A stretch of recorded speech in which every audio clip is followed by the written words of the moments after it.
This is so simple. Sichuan peppercorns. We need some fennel seeds. And the full list of ingredients I will leave down below. And there's an explanation to why they use these sort of spices. I'm not even going to try to explain it because I know I will butcher it, but we've got the fennel seeds, we've got the Sichuan peppercorn. We're going to go in now with some cloves. And these are all bold flavors, so you can see what's happening here, right? We need some Star Anise, not one of my favorite things to use, but it does give it that sort of licorice sort of flavor. Well, not sort of, it is a licorice flavor.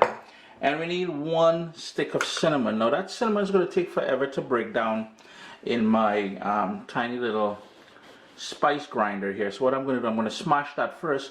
But all you want to do now is to make that into a powder, and lo and behold, you've got your very own Chinese 5-spice powder.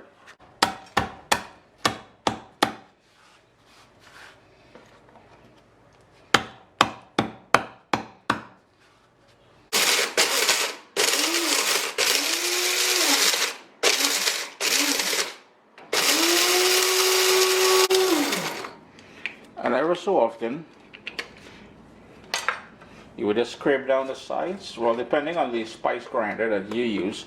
And here's where you're going to control the sort of consistency or how thick you want it or how grainy you want it. I want it a little bit more fine than this, so I'm going to give it another minute or so.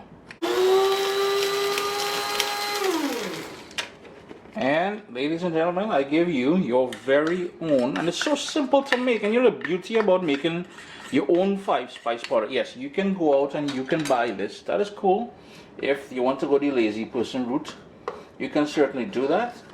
But I am not a big fan of Star Anise, as I said. So this gives me and you the opportunity to tailor it to the different flavors that you like a little bit more. So I held back on the Star Anise. You can do the same thing if you want. An airtight one of these things here, these little containers with a glass lid. I'm just gonna toss that in there. Chris here, FoodFAQ. I hope you guys give this recipe a try. It is so easy, and head over to CaribbeanPot.com for a few recipes using this very same Chinese 5-spice powder that we just made.